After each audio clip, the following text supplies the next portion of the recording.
Eu sou Manuel Carvalho e este é o P24. Trump dá o braço à Ucrânia e entala a Rússia numa pirueta para um cessar-fogo. Today we made an offer that the Ukrainians have accepted, which is to enter into a ceasefire and into immediate negotiations to end this conflict in a way that's enduring and sustainable and accounts for their interests, their security, their ability to prosper as a nation. Hopefully we'll take this offer now to the Russians. And we hope that they'll say yes to peace. The ball's now in their court. Perder as linhas de fundo dos negócios estrangeiros da administração Trump tornou-se um quebra-cabeças. É por isso que o anúncio de um acordo de cessar-fogo no conflito da Ucrânia, feito pelo secretário de Estado Marco Rubio, esta quarta-feira, requer meditação e requer cautela. De repente, o que se suspeitava sobre uma mudança do papel dos Estados Unidos no conflito extinguiu-se. O acordo, que se antevia ser uma impossibilidade depois do chocante episódio de bullying de Volodymyr Zelensky em plena Casa Branca, deixou de o ser. Os Estados Unidos, que apareceram no processo de paz por si decidido como claros procuradores dos interesses do Kremlin, trataram de equilibrar a sua posição. O que se sabe dos termos do acordo é pouco e é vago. A Ucrânia aceita um cessar-fogo de 30 dias e, entretanto, os Estados Unidos voltam a garantir a Kiev não apenas o apoio militar, como informações sensíveis sobre o que se passa no teatro de guerra.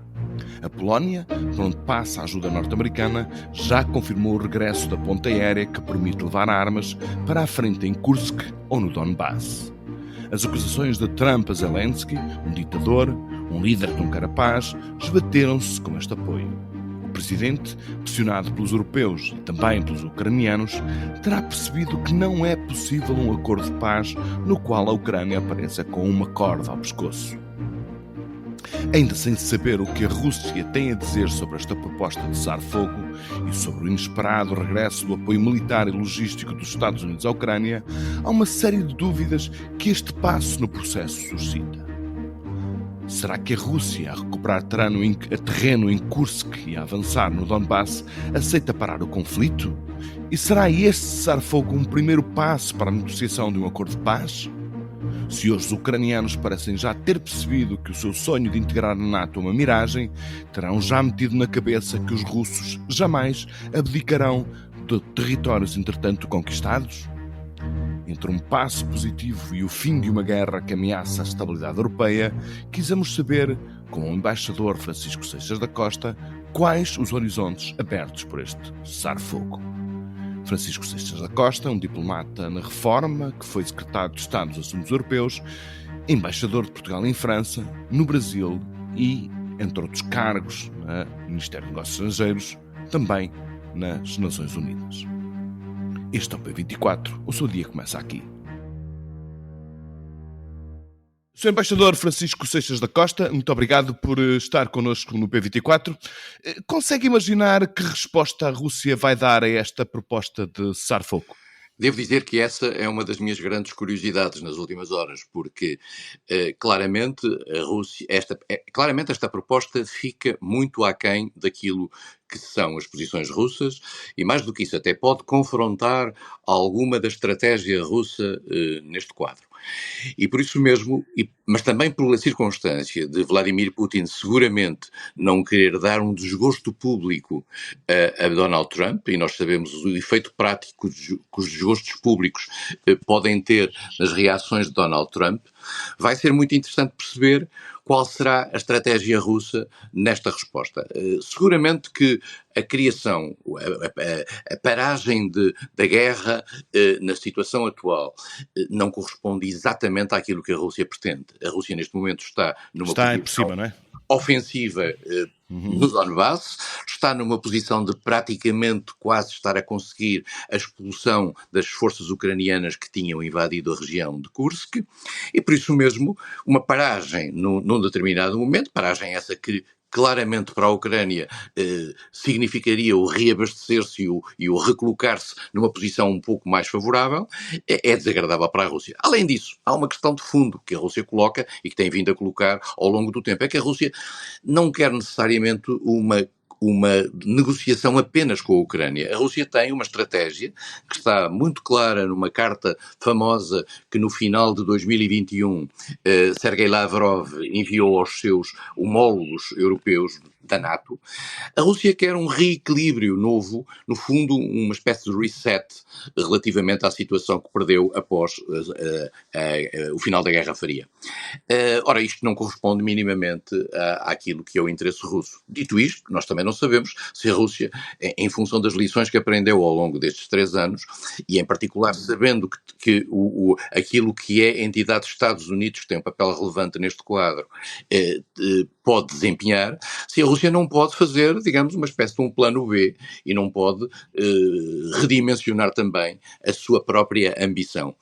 O Sr. Embaixador, desculpa, mas portanto, nesse reequilíbrio que fala, portanto, ou seja, um cenário de cessar-fogo e um caminho, portanto, um roteiro para um acordo de paz, implica não apenas, portanto, a decisão sobre os territórios ocupados na Ucrânia, mas também esse reequilíbrio, portanto, na Europa Central e na garantia de que a NATO não vai, aliás, que a Ucrânia não será um país da NATO. Era disso que estava a falar.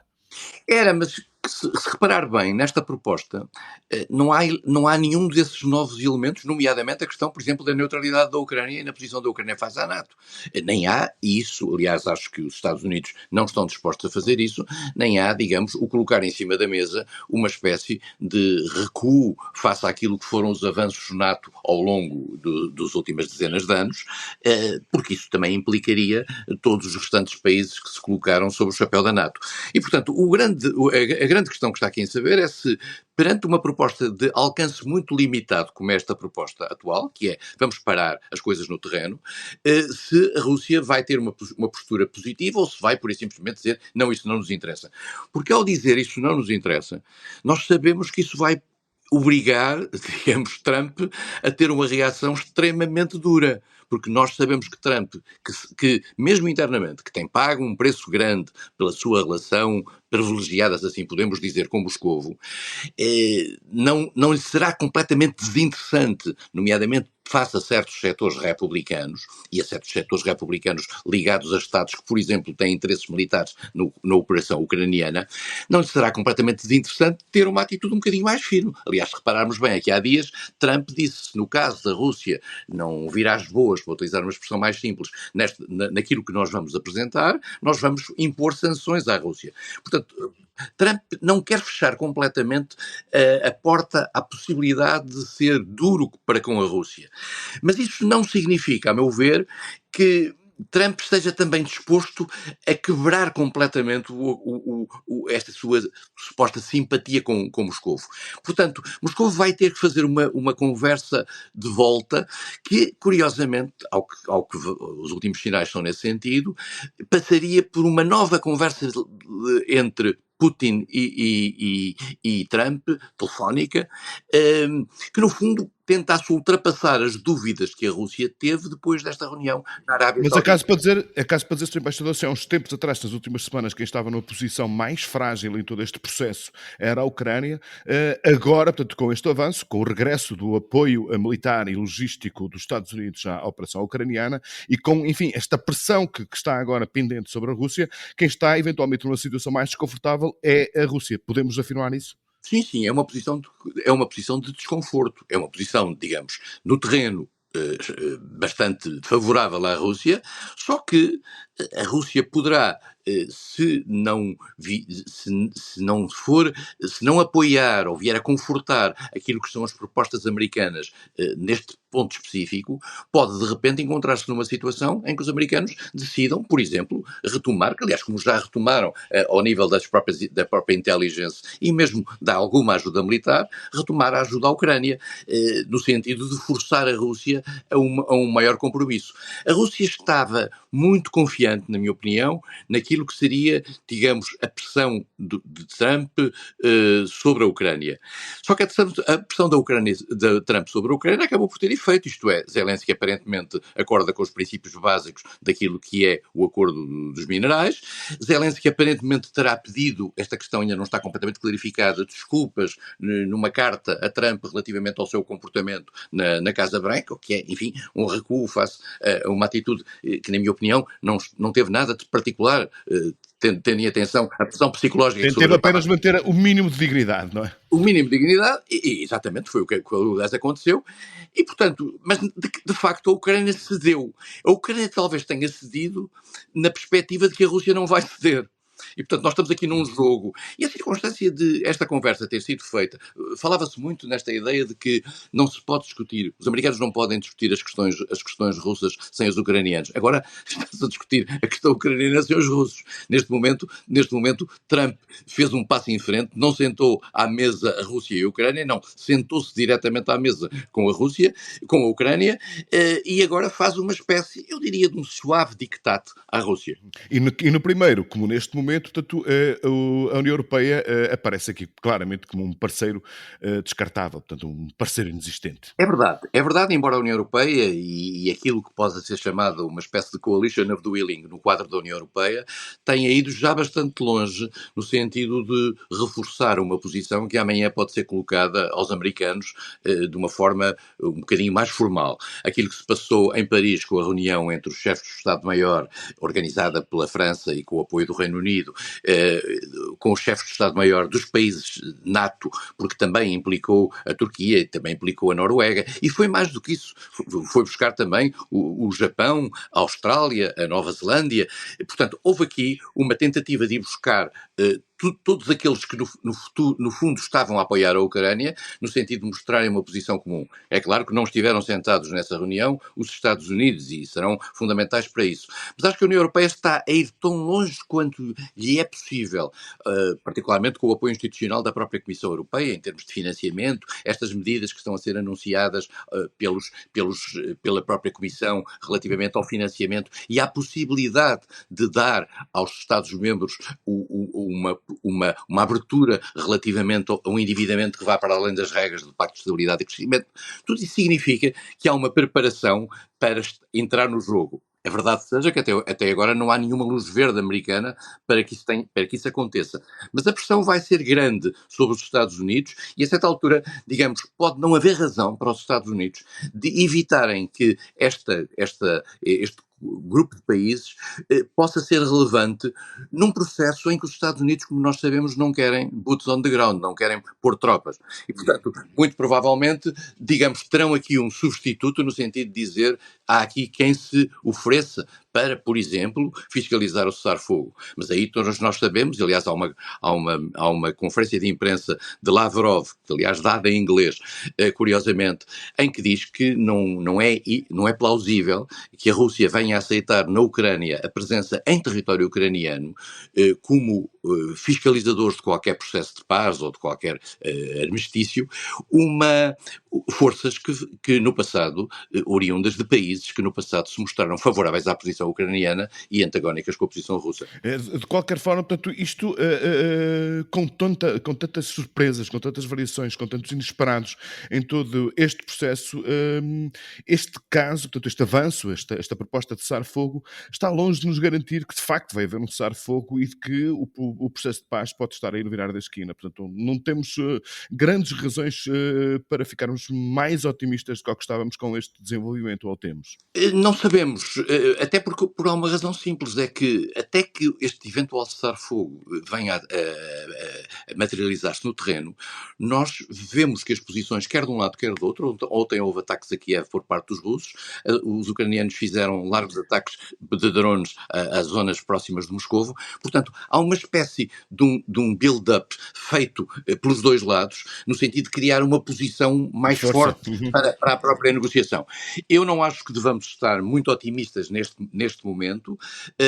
Acho que a situação é muito tensa. O que eu acho é que para aqueles que se preocupam, nomeadamente na Europa, com a posição dos Estados Unidos, acho que há sinais de que os Estados Unidos poderão estar neste momento a ser mais sensíveis à posição ucraniana do que estavam aqui há umas semanas. E em particular há sinais que podem apontar para que aquilo que foi a conflitualidade entre Zelensky e Trump não estar a ter consequências no equilíbrio futuro da posição americana relativamente ao conflito. E, portanto, estando mais próximos de Zelensky, a administração norte-americana estará necessariamente mais perto daquilo que é o alinhamento estratégico à geopolítica na União Europeia. O que nós temos que perceber é uma coisa: Trump não quer perder a face. E nada que se faça, em particular nestes meses em que está tudo a olhar para a América, em que está tudo a olhar para Trump, Trump não pode mostrar, não quer mostrar, de acordo com a sua estratégia, nenhuma posição que possa ser vista como uma cedência americana ou como um recuo americano. E isso é que torna mais curioso saber o que vai ser esta resposta russa. Porque os russos também sabem isso. E sabem, entretanto, que também não podem arriscar perder aquilo que lhes parecia ser uma janela de oportunidade de uma relação privilegiada com Trump, tendo uma atitude que possa ser vista como ofensiva dos interesses de Trump. Trump claramente quer ser visto nos próximos meses como alguém que parou a guerra, como alguém que parou as mortes, como alguém a quem é dado o crédito de ter travado o conflito, independentemente de não ter uma solução para ele. E, portanto, se alguma coisa da parte da Rússia atrasa esse calendário psicológico na cabeça de Trump, isso não é favorável a uma solução. E é uma coisa que eu acho, é que também não é favorável à Rússia. Muito bem, Sr. Embaixador Francisco Seixas da Costa, muito obrigado pelas suas explicações aqui ao P24. Foi um prazer tê-lo connosco. Obrigado. Hello. Hello, Peter.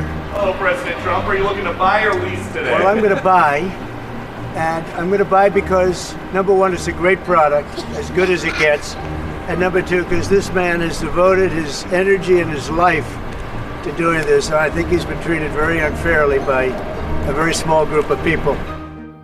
Em meados da década de 1950, o então presidente da General Motors foi nomeado pelo presidente Eisenhower para secretário da Defesa e, na sua tomada de posse, deixou uma frase para a posteridade: "O que é bom para a América é bom para a General Motors e vice-versa."